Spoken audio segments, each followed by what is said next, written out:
बाड़ा न सुंग नाचल जब तू नाचत रल हमारी छतिया पो कोई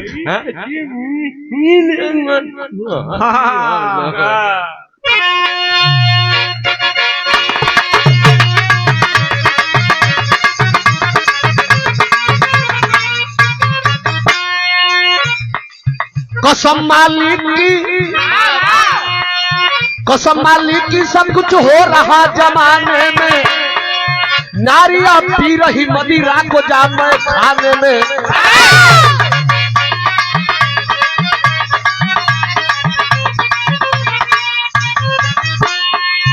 कहानी जौनपुर कोनो विदेश ना, प्रधान जी ध्यान दे। कहानी जौनपुर की आपको सुनाता हूँ, झूठ ना मानना ये सच गीत गाता हूँ।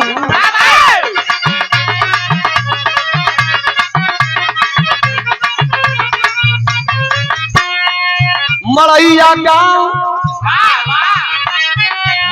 गांव में एक जोखन बिंद रहते थे, दो बच्चे लेकर गुजर बसर करते थे।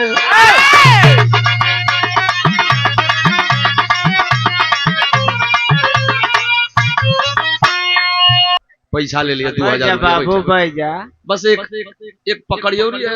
तो होली शुरू हो जाएगी। चल तो के बाद में किया कहानी कहाँ लिया धलो धलो धलो। मड़ैया गांव में एक जोखन बिंद रहते थे, दो बच्चे लेकर गुजर बसर करते थे।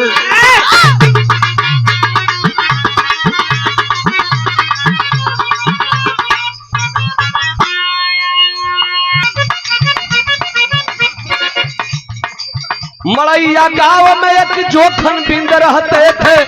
दो बच्चे लेकर गुजर बसर करते थे।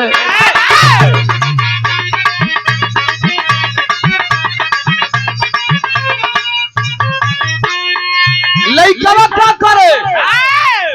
बेटा नाचता था बाजा वाली टोली में। राजेश बेटा नाचता था बाजा वाली टोली में, कोयलिया कूकती थी जैसे उसकी बोली में।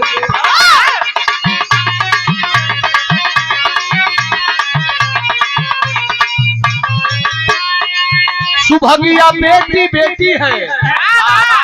कितना सुघर रहल। बिरहा जगत में सबसे सुघर हमार भौजी, बुझाओ की नहीं कि छोटकी बहिनी है।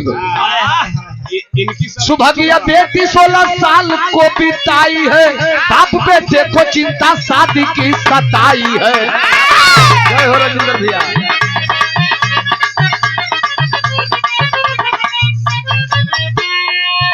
जौनपुर जिला के अंतर्गत मड़ई गांव, अब मड़ई गांव का रहे वाला जोखन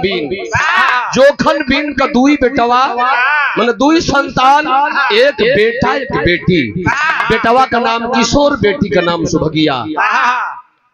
दोनों बचवन कमाई है, दुनिया के छोड़ के चल बसल है। बाप के छत्र छाया में दोनों बेटा बेटी के परवरिश होत हो बाबू। धीरे धीरे धीरे धीरे दोनों लड़का लड़की बड़ होके लगल। गरीबी का नाम महात्मा गांधी होला प्रधान जी। आज गरीबी में वो गरीब का बेटा बैंड पार्टी में झुनझुना बजावे, झुनझुना बजावत बा। धीरे धीरे समय बीतत बा भैया। एक दिन हई देखो वो बैंड पार्टी का जवन डांसर रहल कलकतिया, यही गुलशनवा हिरने कोनो लड़का लपेट दिया, लपेट के लेके भाग गई। और जब भाग गई तो जनते बड़ा लोग हमनी का साटा लिखाला तो ना होला कि मीरा मूर्ति का फोटो दिखाओ, लेकिन बैंड पटिया वाला लिखल से प्रधान जी पर लवंडा दिखावे से मेरे ने ये डांसर है, इसकी नाक तो लगती है ना कि सूगा की लोग दिखवा के लिखवावे लन। और संजोग से कहिया बारात जाए के बिया कोनो अहिराने का बारात लिख ले रहा, वो मलिकार लई संजैया ट्रैक्टर वाला नहीं हो। वो सोचा था बैंड पार्टी का मलिकारवा की हे दादा हो बड़ा बदमाश हो, आई लवंडा हमर भाग गईल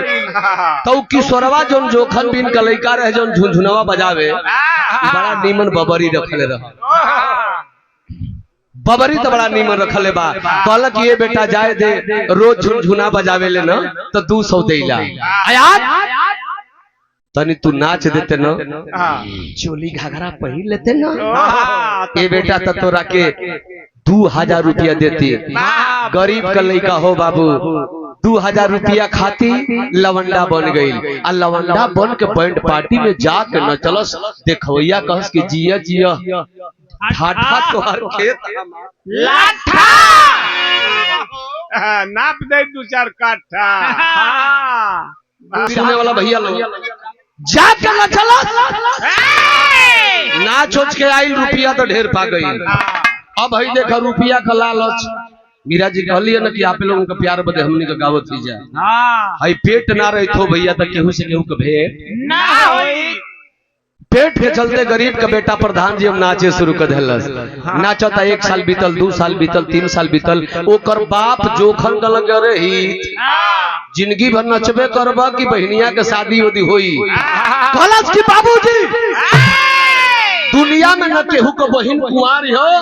हमार बहन कुंवार रही हमरो बहन के बियाह होई हई देखो एक जगह बारात में नाचे गइल बा इहे अप्रैल मई को महीना बा गेहूं का दमरी भइल बा कोई डांटी पर सुतल बा आ तबले हर महफिल में हर प्रकार के लोग होला वही गौवा के एगो निफिकिर बिंद रहला बटी से छूट गइल बा लेकिन रहलू बुढ़ावा लवंडिया बा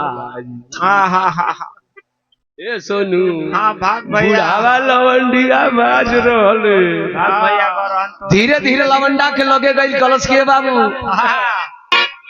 चाचा बड़ा बढ़िया एक्शन करत रहा उ लवंडवा कहता कलश के बाबू हवन मीरानन हो लवंडवा कलश की चाचा हम तो बीन हई कहल अरे बाबू तो हम बीन अब तक दिन ना देखा लवंडा सजुरात हुआ जे तेरे गुलशनवा वो लवंडी सजुराई हल अभी बुढ़ऊ लवंडा सजुरात हुआ वो कलश की चाचा हमहू बीन हो गल हमहू बीन तब पूछे लगल कलश के चाचा ये बतावा हमने की बिरदरी में कोनो लइका बड़ा सौ निफिकिर बिन कल की केकरा खाती कलश के हमारे को बहिनी है मास्टर साहब बातचीत होता उन्नी फिकिर बिंद कल की बेटा केकरा खाती लड़का खोज करे कलश के अपना बहन खाती अरे वाह अभी लराह बुढ़ावा सोचता कि हे मन हमरो मेहरारू नहीं खे मेहरारू मोर गिल बे आ जबकि नी फिकिर बिंद का बेटावा राकेश को फौजी जवान रहल अब लेकिन देखा दीवानापन में बुढ़ौती में दीवानापन में उन्हीं फिकिर बिंद कहलक ये बाबू अगर तोर बहिन तोरे नियर सुगर होई तो हमार लइका मलटरी मैन हो बियाह हम फ्री में कर लेबे इसे बुढ़ावा सोचता कि हमारे लइकावा का काम में करी बहनिया से चल रही हमार काम करा बुढ़ावा अपने आनंद लेवे बदे देखा हालत तैयार हो गई लवंडा जात का लइका पंडित जी के बोलवला सोई बरती हवे में का गणना बनना गिनवा के उ सोचा था लवंडा की जौन लइका के सरकार पसंद कइले हो जौन लइका फौज में हो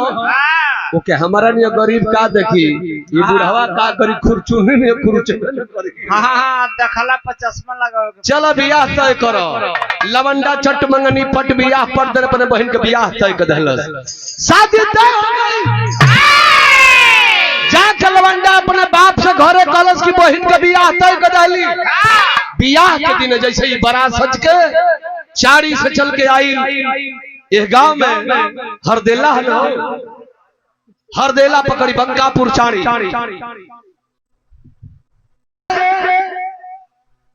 उन्नी फिकिर बिन के द्वार से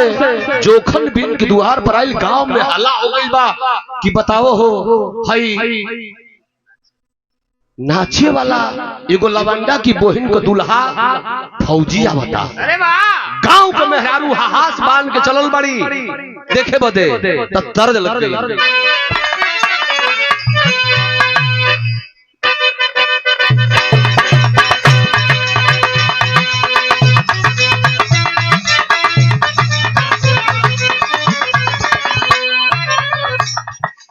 मास्टर मास्टर वो धुन नहीं है, अगली धुन है। बारात चली है, बारात द्वार पर आ गई है, बारात द्वार पर आई है, बाजा बजाता हो राजा।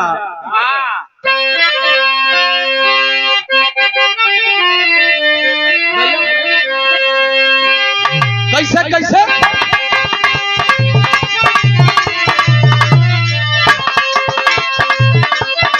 ये हमारा जितना गार्जियन बैठल है बंकापुर चाणी गोविंदपुर मंगरौली कलो बहुत पुरान धुन है। दैया पहल पीर जब आई रे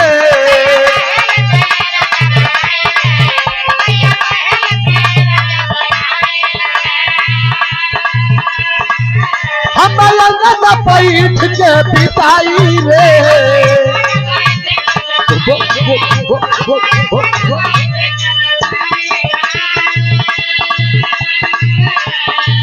मर गए भैया रे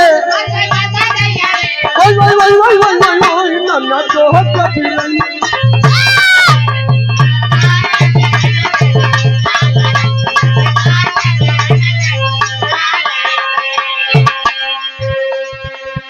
द्वार पर बारात लगल हो, डीजे बजता बाजा बजता, तबले वही गांव में कगो कुटनी बूढ़ पहुंच गई दुल्हनिया के लगे। वो लड़की के लगे सोचलस कि आई हो आई हमार लड़का हमार मरद कमाला सो, हमार दामाद प्राइवेट कंपनी में काम करेला मिल गई। आई जोखन बिन का दामाद फौजी आवता, बियाह ना काट दिले तो हमरो नाव लुका फुआना। उ कुटनी बूढ़ घर में हेल के वो लड़किया से कहते जो ना लड़की को हरदी लागल बा नहाए के तैयारी करतिया, उसे का कहलस फूटल किस्मत तोहार मोरी बेटी हो,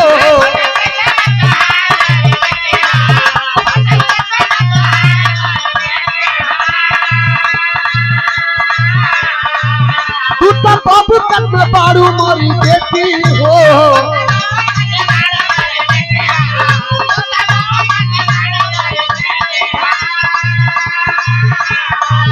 सुना सुना बेटी हो, आवा आवा बेटी हो, बुढ़बा दूल्हा तोहार मोरी बेटी।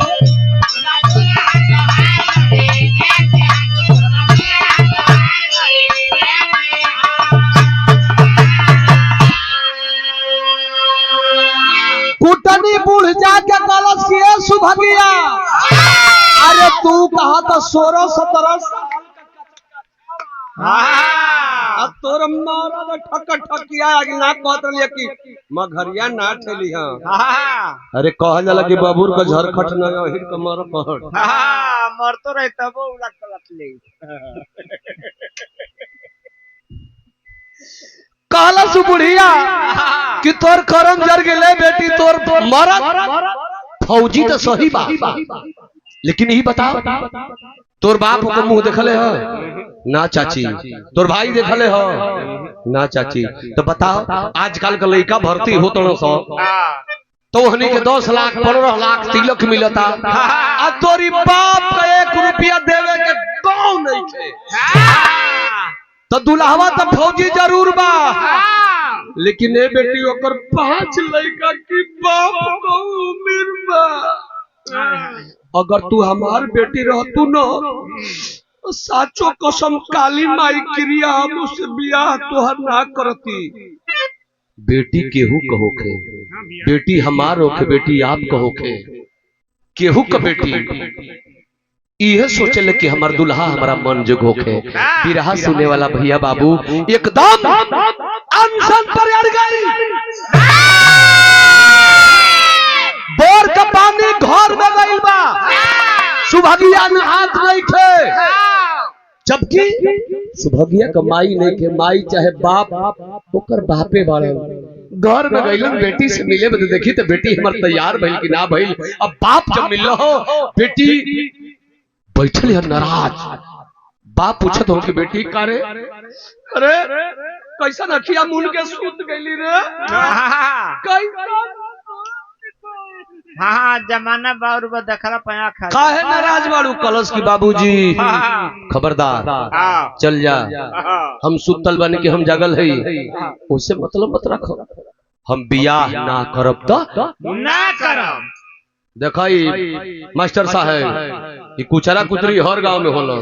इतना भर देले ह तू लड़की सजल सजावल सपना के बिगाड़े चलो थे बिरहा में टेरी का भाव लगे लेकिन बाप रो करके अपने बेटी से कह रहा है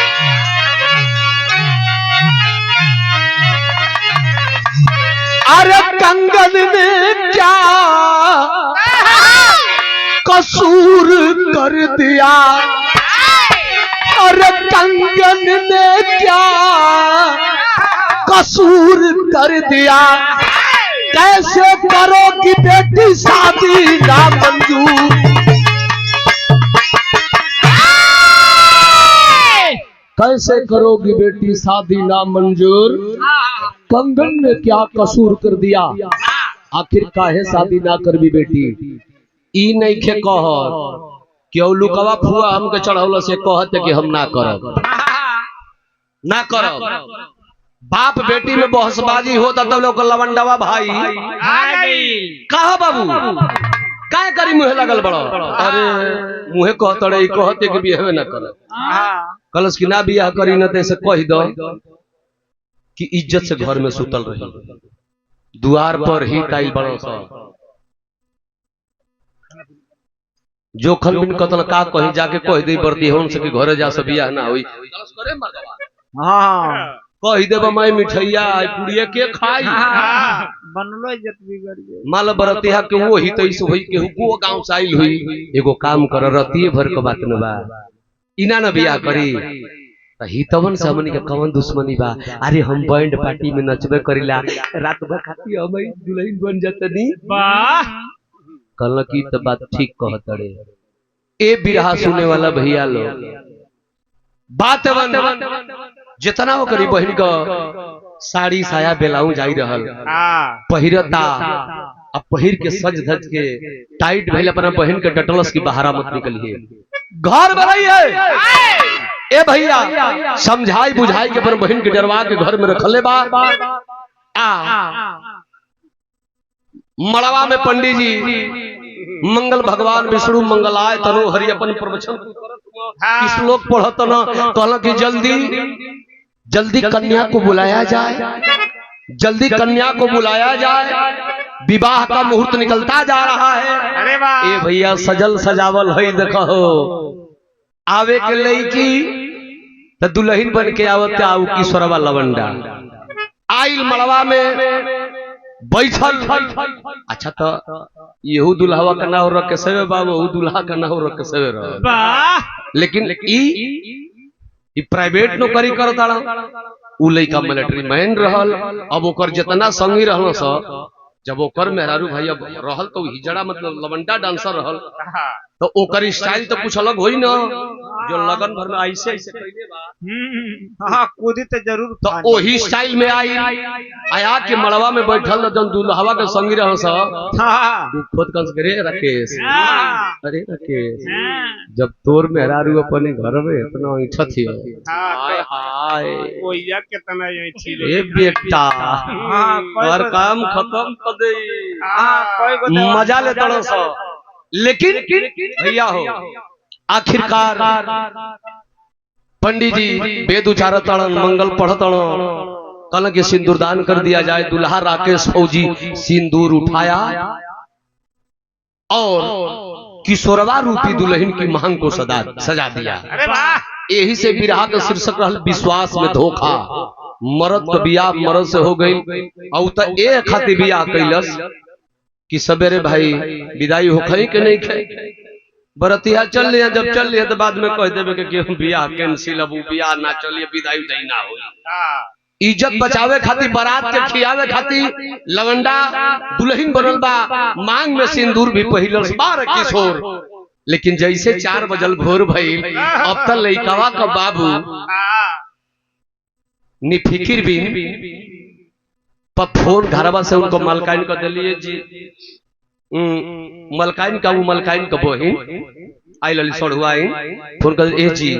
एगो काम करती कि ना हुई तो पतोहिया के लिए ओले दी तो डहर लग होले हो जाई, आज जबे मन कर तबे अपन आई जाई। मलकाइनो कहतड़ी कि हां विदैया करा ले। अब जोखन बिन से जाके समधी निफिकिर बिन कहल के भगत नाराज मत हो, खब हम कहले ना रली हो,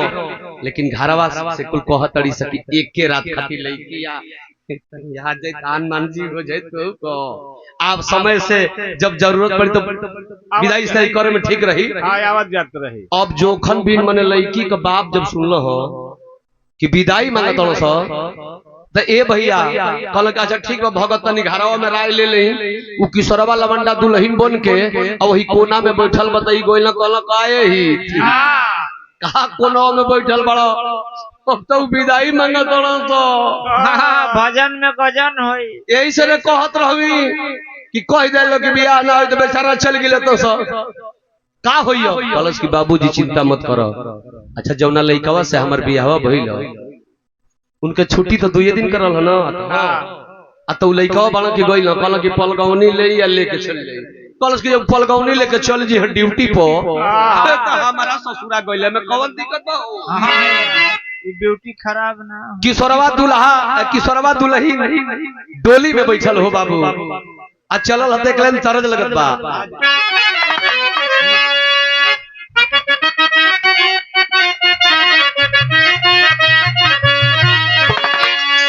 बारे किशोर लवंडा दुल्हन बनल बा, डोली में बैठल बा, ससुरा जाता हो बाबू, लेकिन कहता कि बाबूजी हमारी इज्जत बचाई है, कोई दिन मत छोड़ दिया, कोई दिन छोड़ दो कि तो वही जो मार के हमके बड़का दुल्हन बना दिया। तो डोली में बैठल बा, इशारा से रोवता, अपने बाप से कहता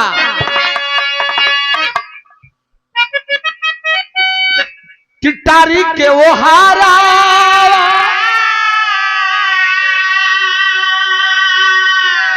अरे रोवता बा किशोरवा सुनाए बाबू,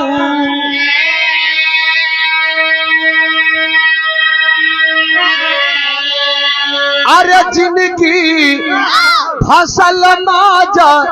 तारावा सुनाए बाबूजी।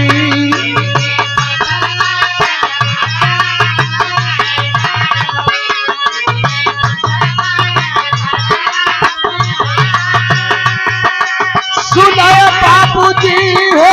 सुनाए बाबूजी हो, सुनाए बाबूजी।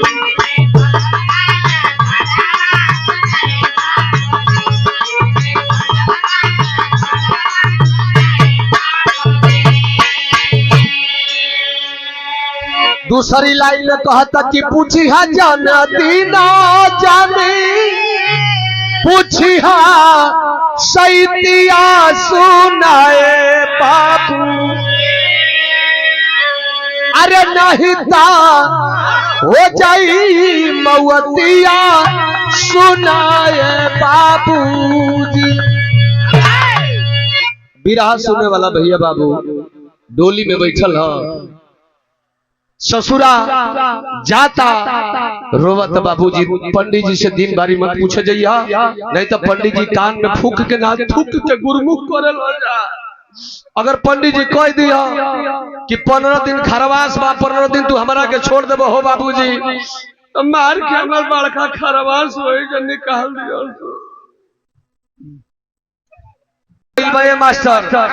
आ ससुरा जन गइल बा, दिन भर बीतले अमित बाबू, साज भई तो रोवता कि माई हो माई, आ काहे न नन्हवे माहू रवा अखिया वालू हो माई।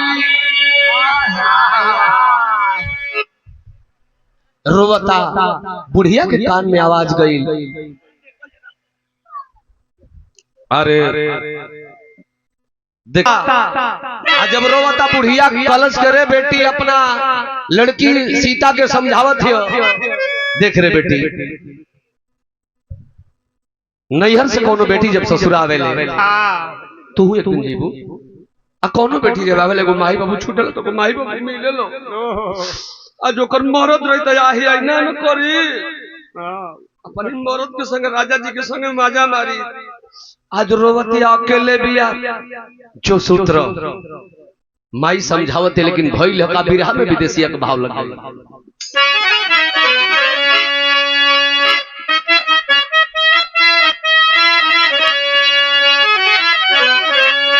माई समझा के बेटी के भेजले हो। अब जब ननद गई बिया तो कह दिया कि सोनवा रूपी दुल्हन ए बुची अपना भैया के बियाह में बड़ा कुदल फन लो खबू सिहराई लो खबू तन लिया ना हिम गंगे तेलवा चाती दे कि सोनवा लवंडा देखा पिघलावा त हिम गंगे तेल लेके आ वही ननद की कपारे पर ननद की चानी पर हिम गंगे तेल चात देलस। गर्मी का महीना रहल ए अमित बाबू फराटा फैन लगा देलस। अरे फराटा फैन का हवा जब लगल लड़की धीरे धीरे सूते लगल आ सूते लगल त कैलस का किशोरवा रहल त लवंडा तो धीरे धीरे बीती गईल कुछ रात की समैया हो। अरे मनवा में फिल्मी गीता गावे रे किशोरा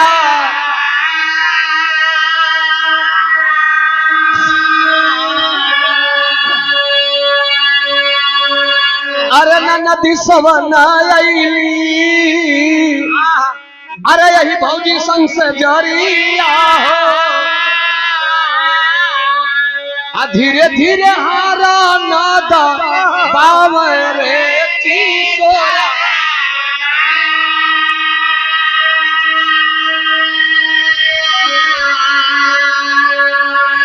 जब की बजन लागी ये बाबू बारह वाली रतिया हो। अरे वही मधुबन में जाला पर सावरे किशोरा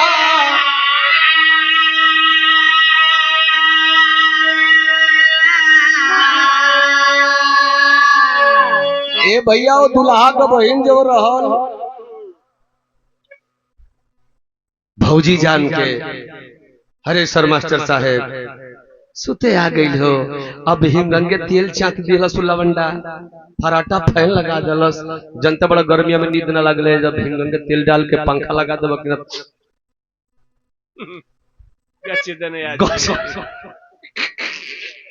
ठंडा लगल और ननद तो सूत गई आ सूत गई तो समझ लगी लवंडा आता चुतिया गिरी। अब धीरे धीरे टोवर अब चल गई नीचे ले स्टेशन पर ले आ नीचे ले चल गई थाकल पियासल लड़की जब सूत गई है। ए डॉक्टर घरे मत जा सीमन है छोड़ी लड़की सूत गई तो जात का लवंडा साला ओकर संग चुतिया गिरी क देलस। सवेरे लड़की का नींद खुलल देखा नहीं लड़का मानत नहीं फंसो झगड़ा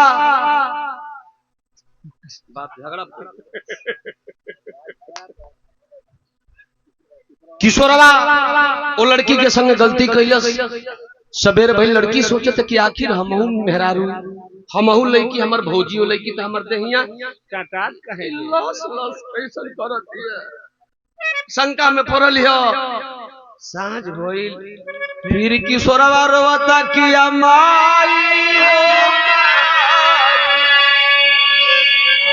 काहे मन हवे मऊलावा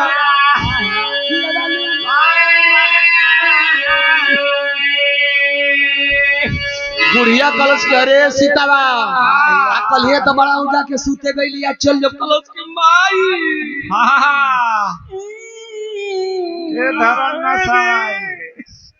माई नहीं कलश कहाँ है तो हाथ जोड़ के कहते विजयी को तर्ज लग गई।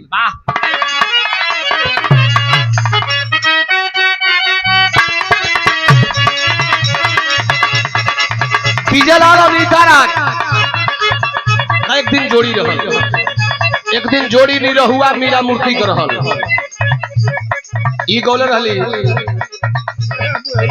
बुढ़ैया में माल खोजे बुढ़ावा। अरे वाह लेकिन एक विजय अनीता लोग गौले रहे थे अनीता राज ओढ़नी लगौले बड़ी। विजयलाल कहता रे चढ़ल जवानी पाक के गोरी, चढ़ल जवानी पाक के गोरी लइकन के ललचावेलू। तू भले अपना के पुरान बने ले, लेकिन तुम्हारा पीछे दीवाना दुनिया भी है। केहू आइले बेटा समझिए न पाल कि तू क साल को बाड़ू। ये खाली इनके एगो स्टूडियो में लेके गली रिकॉर्डिंग होत रहे, वो रिकॉर्डिस्टवा कहता कि भैया माल तो बहुत टाइट रहे। कहता भैया कल क साल उम्र हुई तो कहता कि ये 17 18 19 हम कहली बेटा 17 18 उम्र नहीं के तोरा ने उनकर बेटा बा। हम कहली हाँ लड़का बीए फाइनल ह। तब चढ़ल जवानी पाक गोरी लइकन चलल जावेलू, ओढ़नी तरवा पापा तोहरा काहे न देखावेलू।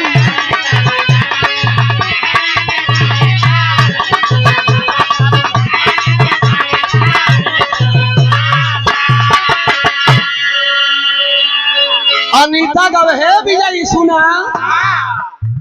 सुना विजयी सुना, गंगा जमुना वरनी तरवा। ये गंगा है, ये जमुना है, त्रिवेणी है, कुंभ में नहाई है, शिव जी का दर्शन किए हैं। अरे गंगा जमुना वरनी तरवा के जमाना जानेला, काम निकल गई है पर गंगा केहू ना पैसा देला।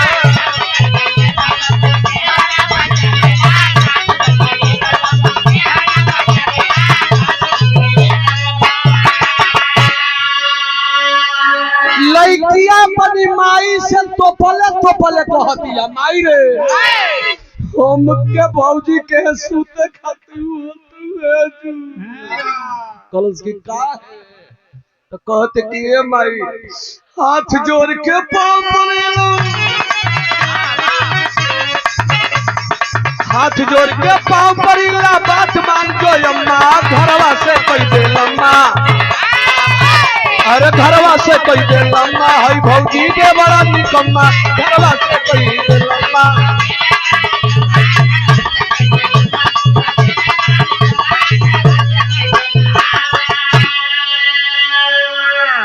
मम्मी हमारा के मत भेज।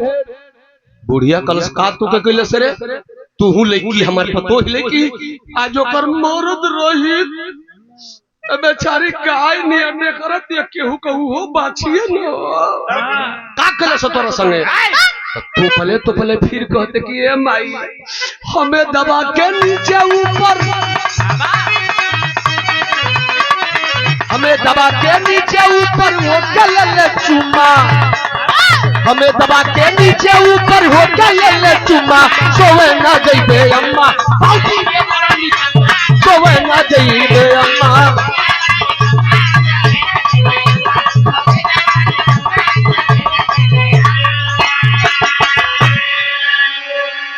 कलश की माई जहर दे दे हमके मंजूर बा, लेकिन भाजी की लोने हम सूते ना जाई। अच्छा ही न कर गई तो दुल्हावा का भाई एगो मुकेशवा रहल 13-14 साल का रहल। कहत कि माई जना तना की भौजी चुकी मुकी मार के सूतत हियो, किकुरी मार के तो ई दीदिया नइखे जात जा आज हम जाई। यही सोचना कि हम जाई तो भैया नहीं कहता हम ही मजा मारी। हां सिंगड़ा देख के जेबा काटा गड़ जाई। बुढ़िया कल हाँ तू ही जो अब तो दुल्हनिया का देवर मने किशोरवा का देवर मुकेश गइल हो। अब मुकेश गइल तो कल ए बाबू अपने भैया के बियाह में डीजे पर खूब नचे। हां भाजी खूब नचे। हां नचो त आवा है नवरत्न के लवा चाती देई। हां ललका वाला अच्छा और नवरत्न तेल कोई मुकेश हाँ चाहता कि बग फाट जाई कपारे पर तेल चाट के हाँ और उनका मेरी कुलरवा चालू कर दो जौन है जो में लिए रहे वाह अब तक देवर सूती लगई ना बाबू आ जब देवर सूत गेल अमित बाबू बीमार यार चोट तब तक की सरवा छुए छावन लगल जात के लवंडा रहबे कई रुक अब का बताई थोड़ा से कि का छोड़ हमर बिरहा के आखिरी तरह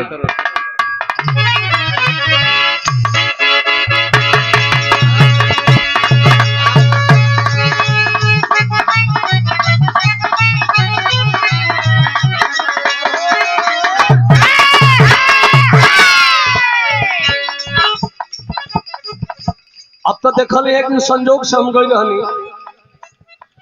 ई गोविंदपुर वाली नहर पर कुछ परिवर्तन हो गइल पत्थर उथर पड़ गइल बा नहीं तो पहलवा ते तना सुघर रोड रहलो जबकि प्रधान जी लोग जिला पंचायत लोग घर नहीं बा ओइसने रोड रहल खराब कोनो ट्रैक्टर का ड्राइवर रहल संजय यादव डुमरा वाला नहीं डुमा डाल वाला नहीं लेके ओइसने खराब रोड में मेहरारू के ट्रैक्टर पर बैठा के चल देले बा मेहरारूआ कहते बड़ी पुरान धुनी है का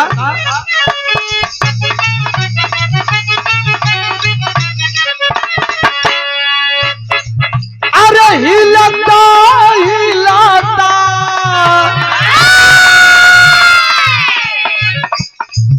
अरे हिलता हिलता हिलावता हो सैयदी पते नारी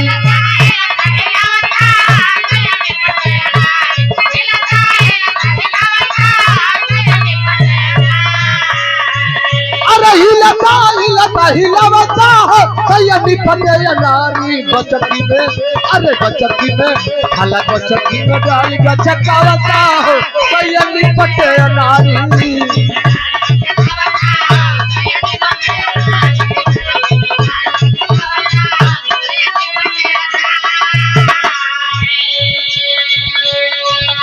ई धुन रहल देवर किशोर तो धीरे धीरे नींद लागता ई किशोरवा लवंडा छुआ तकल से बाबू सुत ताड़ो एगो गाना गाई किशोरवा के से देवर को भौजी गावेली का हम हमारी गांव में बारात जितना आवेला ना मैं फिल्मी स्टाइल में मैं ही गाती हूँ वो दिल मेरा मिलने को बेकरार है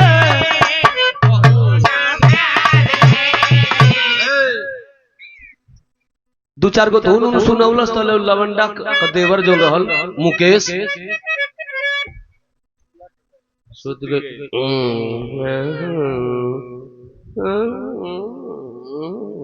सुता तब ले लवंडा कैलस का करी संगे अरे कितिया सुना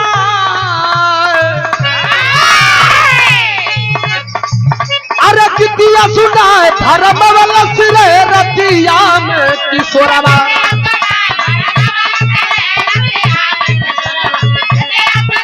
ए रानी ले लो जा नया चीज दे दोनों के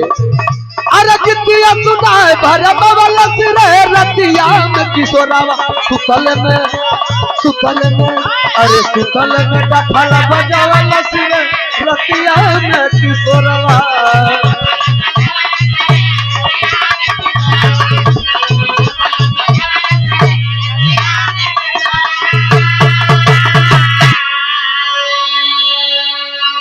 लड़का का नींद जैसे लगल साला इजाद का लवंडा चुतिया गिरियो करे संग शुरू कर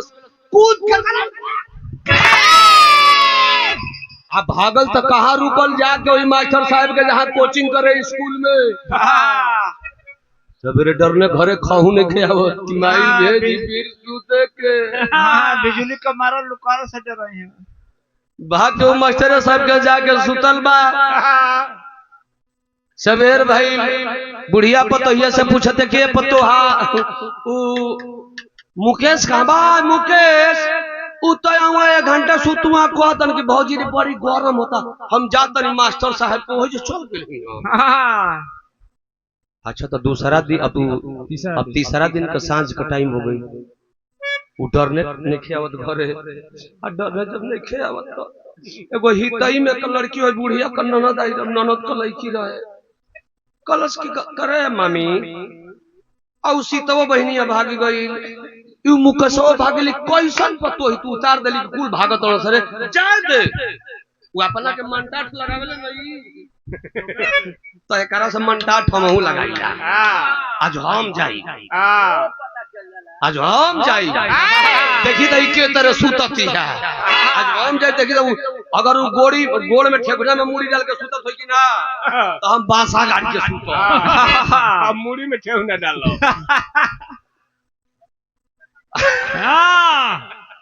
आज देखा देते कि हम कैसा नहीं है वो कैसा नहीं है अब हितई में कल की चलल सुते हो बिरहा सुने वाला भैया लोग अभी गोइल त कलश के बुची नवरत्न तेलावत त सीता के डाल देवी हिमगंगे तोरा भैया के डाल देवी आवन हई तेलावत के करुआ तेल डाल देगा जी ले ले बरिया त हां एकदम ले ले बनी शुद्ध लक्ष्मी वाला ह गाना गावता हां साफ सरहर जाई गोरी राती क खेललू ह कौन खेल हो गोरी राती क खेललू ह कौन खेल अखिले महक करुआ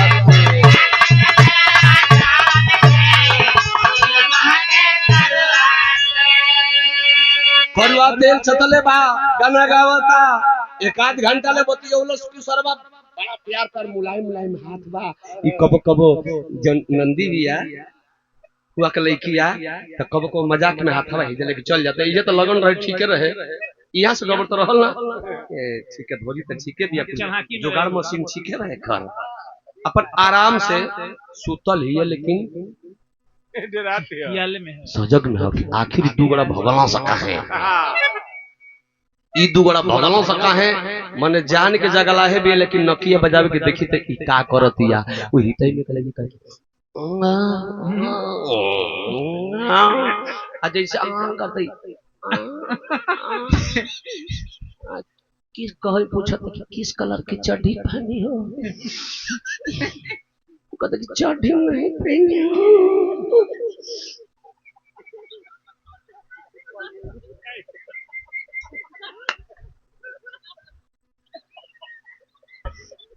अगर ये ना चलता हो बिना सुना लो किस कलर की चड्डी पहने हो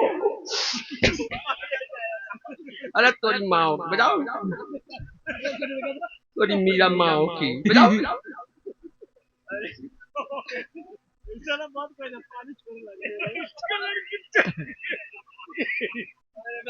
वो पूछ रही थी वो नंदी पूछ रही कि भाभी किस कलर की चड्डी पहनी चड्डी नहीं खाली साड़ी पहनी कौन कलर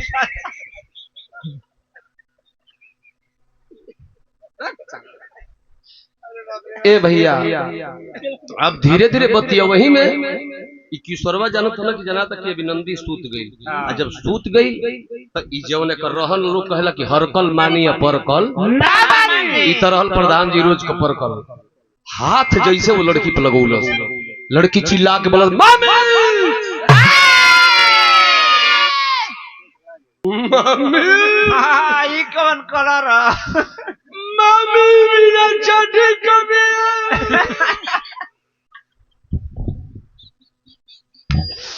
मामी दौड़ भैल का पहपट लग गई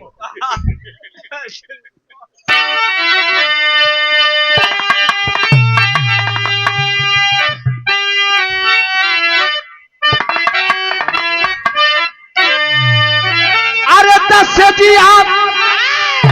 सोने चल भाई मस्त नारी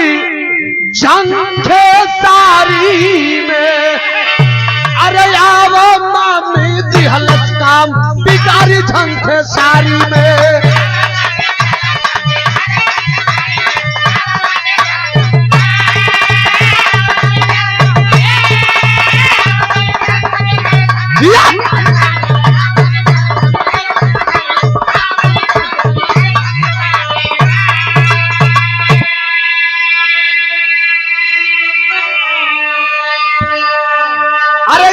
से मजबूर किशोरवा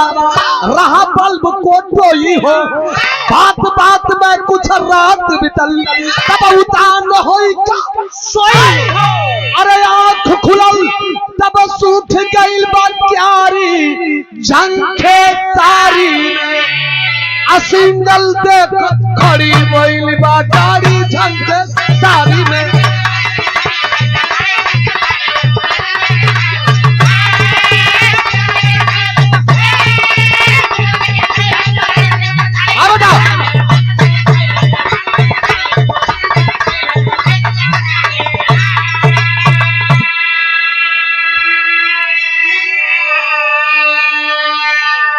यही वो लड़की के संग छड़खानी कैलस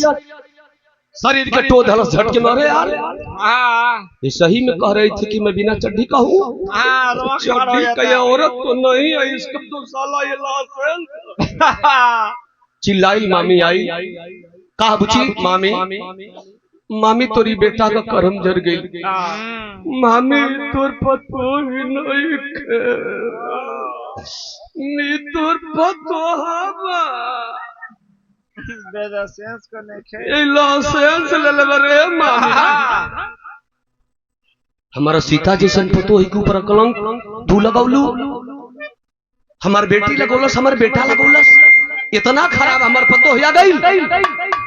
कलश की मामी चेक कर तब बुढ़िया यहाँ हाथ लगौलस तो लवंडा रहबे के लगनिया में मास्टर साहब ये सुई लगवा के टाइट कर लेता सब लेकिन है कैसे डाउन हो अरे नीचे कलश की मामी नहीं हो दे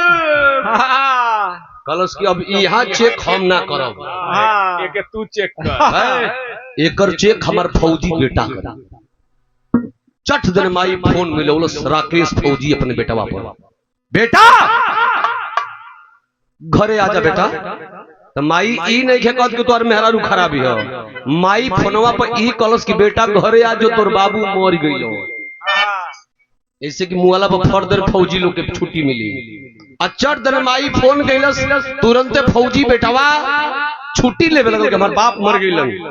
हमके घरे जाए के बा वहां वो छुट्टी लेता आई हवा जन की स्वरवा का बाप जोखन बिन बड़ा कहला कि 3 दिन हो गई किशोरवा के लिए अवल जरूरी बा आ सबेरा पहले बूढ़ा वो लवंडवा का बाप पहुंच गई आ जाके कहला कि हे समधीन हे भक्ति हे भगत छी एक दिन खातिर रौरा सब ले आइले 3 दिन हो गई हमार बेटी की विदाई कर जा अच्छा बताओ भैया बुढ़िया कल की बक्सा बिलार मुर्गा बहन होकर रही ले जा 3 गो तो इज्जत ना सागिल हम ही बोतल बा कहां बुढ़ौती में ठकठकिए बजा दे आखिर भइल का हालत गई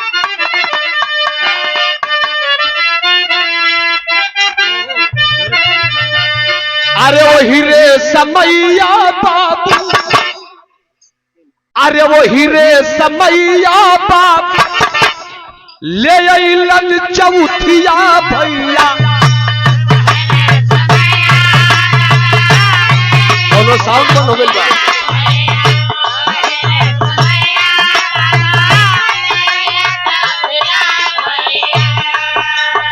आर मन मन की सरार हे लहर साए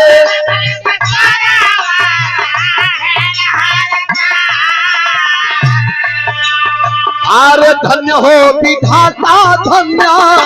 तोहरो विधनवा बाटे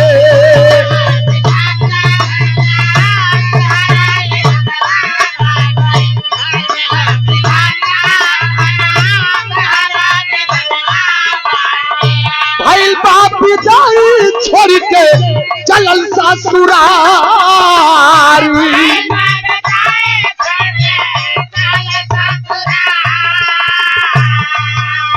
अरे तबले फौजी आई गई अपनी भवनवा बाबू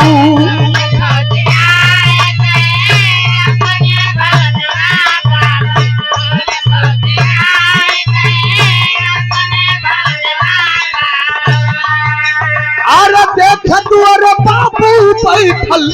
हरण हो हमारी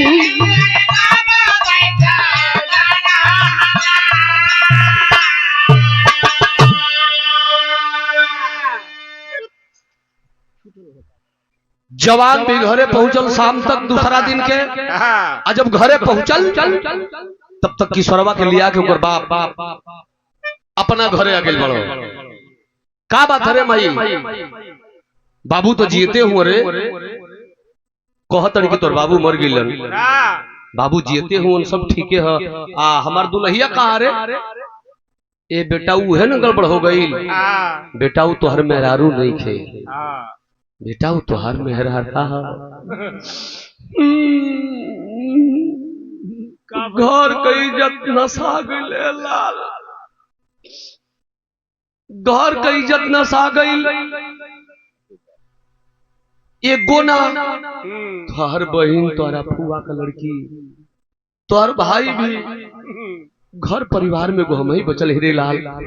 ओ मेहरारू लइखे लइका ही है उम्र का ऐसा मजाक। अब हम ससुरारी जाई, अब जाई ओके लेके आए गांव के लोगन के इकट्ठा कर ले रहे बगीचा में। प्रधान जी के बोल रही है, सबके इकट्ठा कर ले रही है।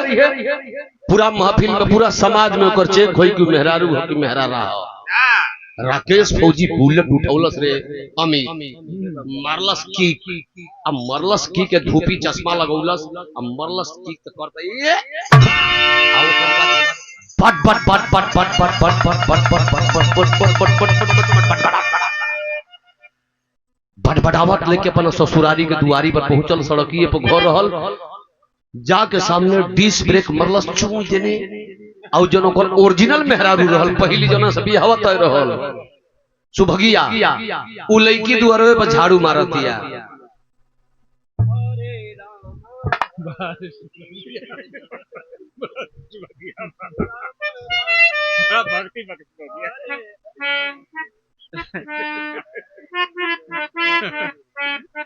हाँ वो नहीं लेके चल के ना ये दूगो कंजास पड़ो सब जारत जातिया अतबले बुलेट रोकलस। अरे वाह हारून मरलस तक कौन कोनो घटिया का ए काहे मारत हुआ? कलस की जोखन बिन का घरवा ही है ना। कलस की हाँ ये तो का बात है, कोनो हितई है का? हितई? अरे जोखन बिन हमारे ससुर हैं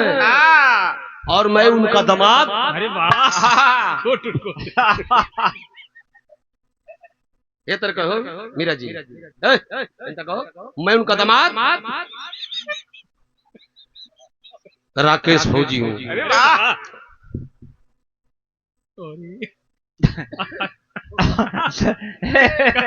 नहीं आवा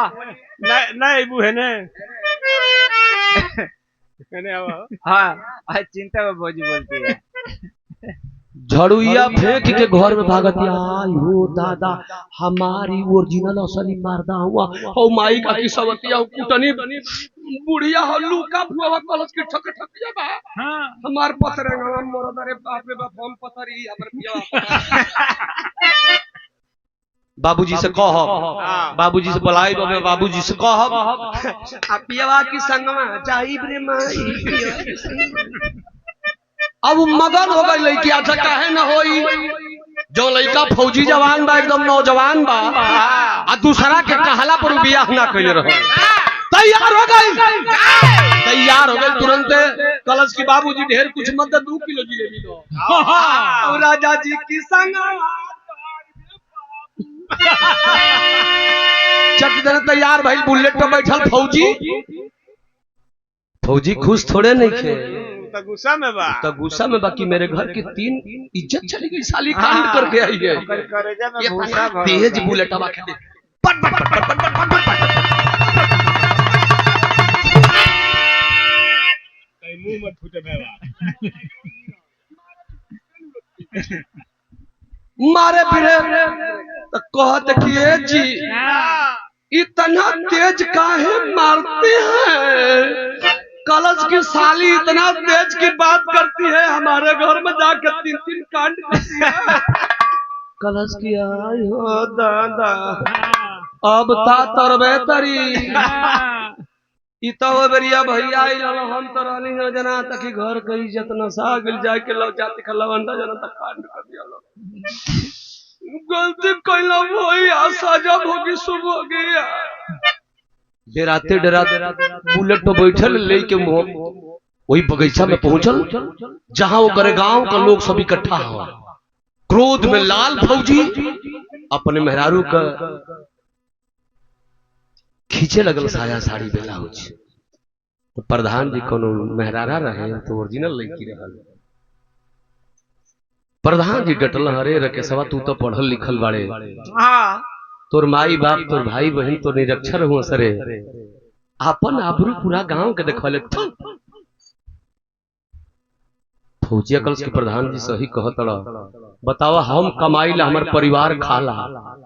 आ 3 दिन हमारे मेहरारू के राखी ना बोलम तो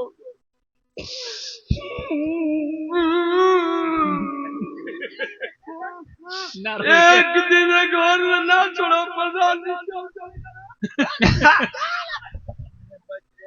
मेहरारू का बाय धो के फौजी लेके जाए लगल कि चल ना सरकार के ओर से रूम मिली तो हम प्राइवेट भाड़ा पर नहीं लेकिन ये घर में तोरा के ना रहे दे विरास होने वाला भैया लोग। लेकिन माई तो माई बोले माई हाथ जोड़ के अपने फौजी बेटवा से को बात कहती है खड़ी के भाव लग गई।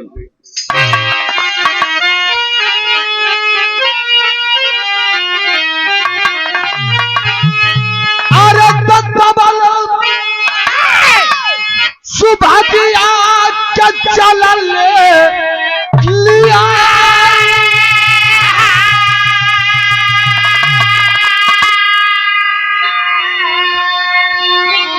अरे रुक जा हमारे लाल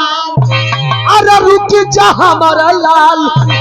रोक कर बोली बुढ़िया माई हो रुक जा हमारे लाल।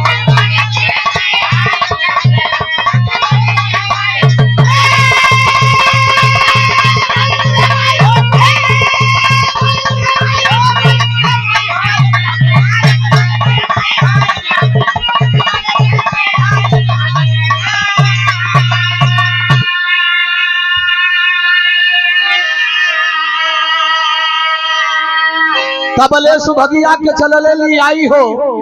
रुक जा हमारे लाल रोकर बोली बुढ़िया माई हो। माई हाथ जोड़ के भरल पंचम के सामने अपने बेटवा से को बात कहती है का कलश कि लइकन की बतिया पर दिहली न ध्यान हो अब बहु बेटी होली सब कर एक ही समान हो।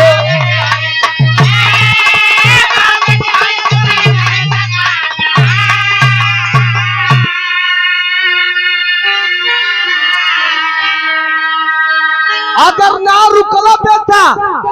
तेको काम कर दे तोर माई है तो के 9 महीना गर्भ में ढो के पैदा कैल ही अब माई के बात सुन ले ना मनबे तब फांसी दे के दे अपन जनवा चलाई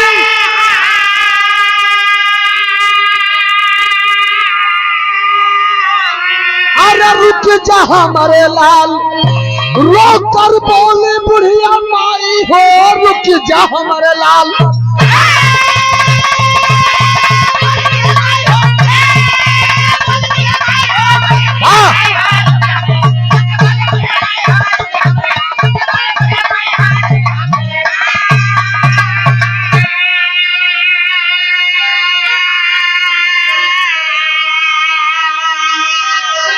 आखिरकार उस फौजी को अपने दुल्हन को घर पर छोड़ना पड़ा। 2-4-5 दिन मन के जो रहे के घरे जितनी छुट्टी लेखाई रहल उतनी रहल ते बिरहा के गौला के मतलब कि समाज में लोगन से यह निवेदन बा कि कुचरा और कुचरियों से सावधान सावधानी हटी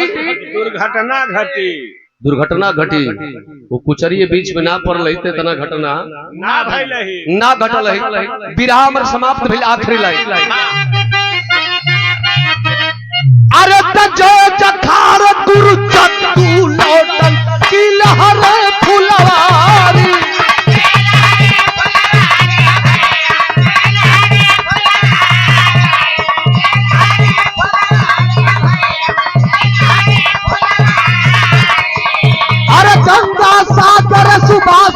बेटवा रामनाथ गुणकारी।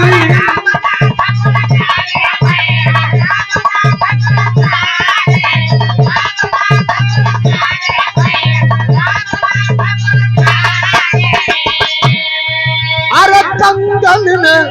क्या कसूर कर दिया, यादव राम कमल घटना बा मशहूर, जंगल ने क्या कसूर कर दिया।